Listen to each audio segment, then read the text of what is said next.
Welcome back, everybody. Jaysin Static with another episode of the interview series. I am Jaysin Static. You, sir, my brother, are who? The one and only Shaft. And how long have you been in the wrestling business, Shaft? 20 years. 20 years. And me and you have a little bit of history in this business, don't we?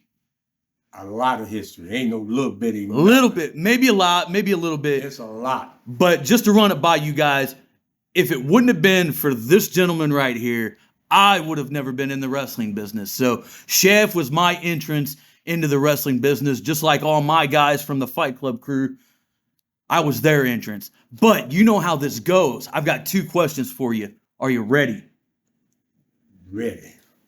Which move looks like absolute torture to take, but it's actually a walk in the park? What particular move in Shaft's history of wrestling looked like absolute torture, but was a walk in the park to take? Mr. Bibbs. Mr. Bibbs? Boot to the face. Oof. I remember Mr. Bibbs' boot to the face. Just a big running boot. Yes. Yeah. Whip you in and just put that boot up there and right across the kisser. Now, what move of yours looked like absolute torture, but it was actually pretty good to take? The bulldog off the rope, run Bulldog and come around and just take their head into the mat. You know, it's funny. I had this question.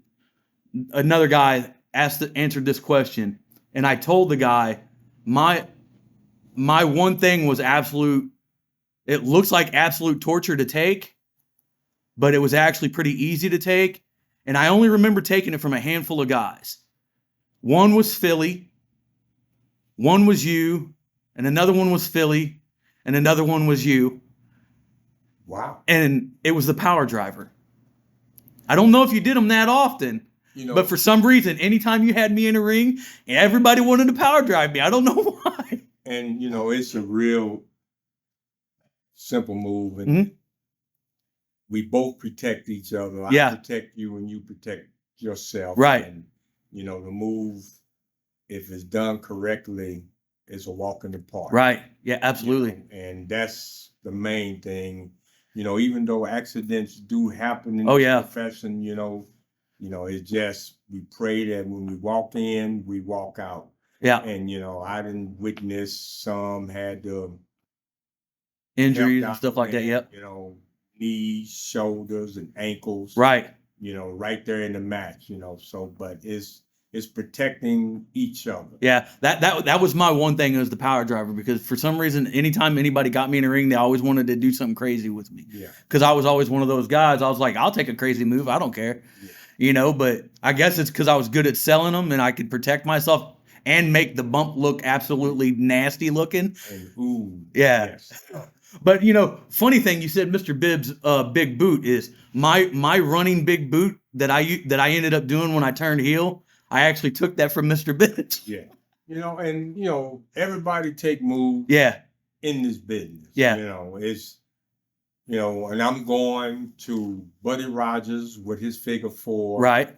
Yeah. Jack Briscoe with his figure 4. Right. Then Ric Flair with his figure 4. Yeah. So, and, the list go on. And, yeah. It's, it's the Iron Claw, the Brain Claw. Right. The Oriental Spike, it was.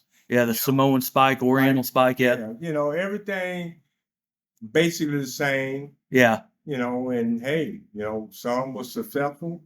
Right. And some wasn't, Yeah. All right, man. Appreciate that first question, brother. Thank you. Chef, my brother. You ready for this second question? Give it to me. What was the most memorable gift you've received during Christmas, birthday as a child, and or in your professional wrestling career?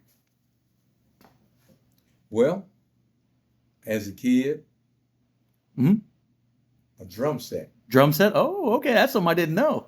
Yeah. Yeah. And do you remember what age? I was 11 years old. Oh, nice. And I got us kicked out of the house.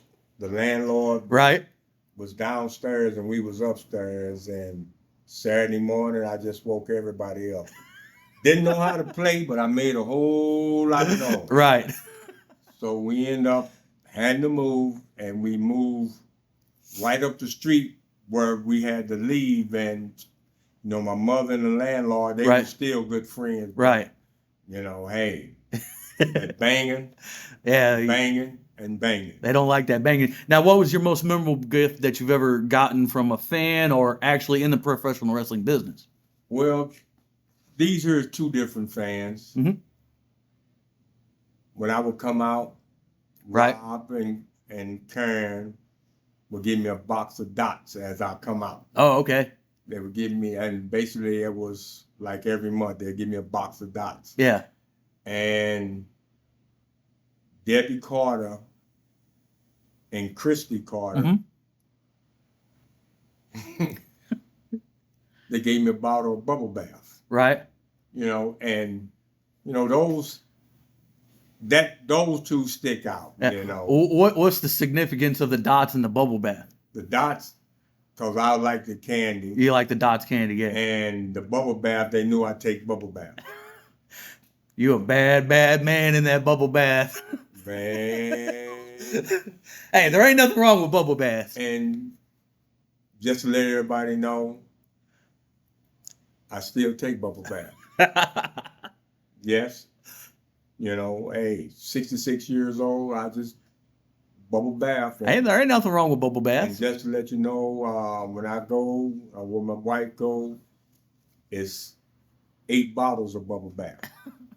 You know, so yeah, I'm a bubble bath person. Hey, there ain't nothing wrong with bubble baths. It's nice, relaxing. You just get to chill, hang out, and soak those tired knees, those old backs. Yeah, man, I get it. I'm an Epsom salt bath person. Yeah, I just hang out in the Epsom salt and hang out. But man, we're gonna cut this. Love having you here, man. Hope to have you back to answer some more questions in the future. You got anything to promote? Outside the Ring STL. Yes, sir. On Wednesday from 5 to 6. Join myself. Yes, sir. The General Vader. And also October the 12th, MMWA comes back down. Ooh, okay. To the historic South Broadway Athletic Club. And I just want to say to all the promotions out there, keep doing what you're doing. Absolutely. Keep getting the fans to come back. Right. And that's the main thing. Absolutely, man. And that's why we're here. That's why I run out to all these different shows all around the St. Louis area and even beyond. Hopefully in the future we'll get there, you know, start racking in some other states, because I got some people that want me to go out to, you know, other states and do some of these. But we're going to cut this just like we always do. Jaysin Static across all social media, Facebook, YouTube, Instagram. Check me out. Fight Club Wrestling Academy on Facebook, YouTube. That's where we're at right now. We're right here on YouTube. Check us out. Tell me how much you love Chef. I love Chef. Do you love Chef? And if you don't love Chef, tell me that too, because that's comments and that helps the algorithm.